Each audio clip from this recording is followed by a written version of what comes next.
This video is brought to you by Infinix Hot 10s. अब पूछोगे camera, क्या बात है, वीडियो में भी portrait mode, 48 MP triple camera और 90 हर्ट्ज एक्स्ट्रा स्मूथ डिस्प्ले के साथ नया Infinix Hot 10s starting at just ₹9,999। केंद्रीय पर्यटन राज्य मंत्री हैं प्रहलाद सिंह पटेल। इन्होंने दिल्ली के मुख्यमंत्री अरविंद केजरीवाल पर आरोप लगाया है। आरोप तिरंगे के अपमान का है। इसे लेकर केंद्रीय मंत्री ने दिल्ली के उपराज्यपाल को चिट्ठी भी लिख दी, लेकिन सोशल मीडिया पर इसे लेकर लोगों ने केंद्रीय मंत्री की खिंचाई शुरू कर दी। कहने लगे कि बस देश में इस वक्त यही सबसे बड़ा मुद्दा रह गया है। सरकार अगर इतनी चिंता वैक्सीनेशन, कोरोना, बेरोजगारी, जीडीपी को लेकर दिखाती तो देश कहां पहुंच जाता। केंद्रीय पर्यटन राज्य मंत्री प्रहलाद सिंह ने चिट्ठी में लिखा है कि हाल ही के दिनों में मैंने मुख्यमंत्री अरविंद केजरीवाल की प्रेस कॉन्फ्रेंस देखी। उनकी कुर्सी के पीछे लगे तिरंगे पर बस ध्यान चला जाता है। लगता है जैसे राष्ट्रीय ध्वज को सजावट के तौर पर लगाया गया है। बीच के सफेद हिस्से को कम करके हरे हिस्से को जोड़ दिया गया लगता है। केंद्रीय मंत्री ने उपराज्यपाल को पत्र में यह भी लिखा कि यह भारतीय झंडा संहिता के भाग 1 के 1.3 के मानकों के अनुरूप नहीं है। सीएम केजरीवाल से जाने अनजाने में ऐसे कृत्य की अपेक्षा न करते हुए इस ओर आपका ध्यान दिलाना चाहता हूं। केंद्रीय मंत्री प्रहलाद पटेल ने कहा कि मैंने अरविंद केजरीवाल को भी पत्र लिखकर कहा है कि वो राष्ट्रीय ध्वज की मर्यादा का ध्यान रखें। प्रहलाद सिंह पटेल की ओर से लगाए गए इस आरोप पर खबर बताए जाने तक अरविंद केजरीवाल या आम आदमी पार्टी का कोई जवाब नहीं आया है, लेकिन सोशल मीडिया पर लोग केंद्रीय मंत्री पर बरस पड़े। ट्विटर पर एक यूजर स्तुति भटनागर ने लिखा, हाँ, मौजूदा वक्त में यही देश में सबसे गंभीर चिंता का विषय है।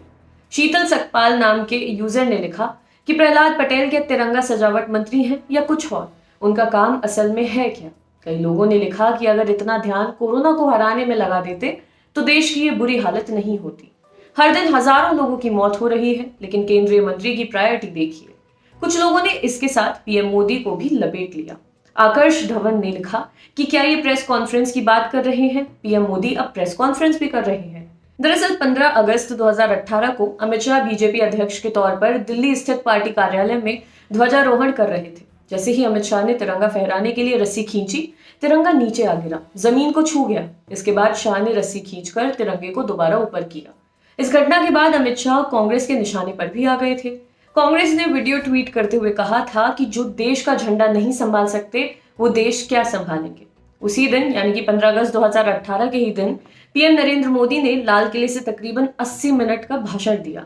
पीएम ने भाषण खत्म करने के बाद जैसे ही पानी का गिलास उठाया कि राष्ट्रगान शुरू हो गया। पीएम मोदी ने पानी का एक घूंट पीकर तुरंत गिलास रख दिया और पूरे राष्ट्रगान के दौरान सावधान मुद्रा में खड़े रहे।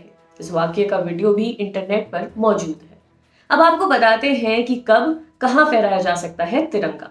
पहले झंडा सिर्फ सरकारी इमारतों पर ही फहराया जा सकता था, लेकिन 26 जनवरी 2002 को भारतीय ध्वज संहिता में संशोधन किया गया।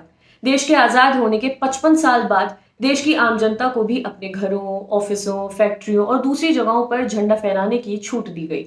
अब कोई भी भारतीय नागरिक राष्ट्रीय झंडे को फहरा सकता है, बशर्ते वे तिरंगे को फहराने के नियम कायदों का पालन करे और झंडे के सम्मान में कोई कमी ना आने दे। अब सवाल ये आता है कि तिरंगे के अपमान पर सजा कितनी है।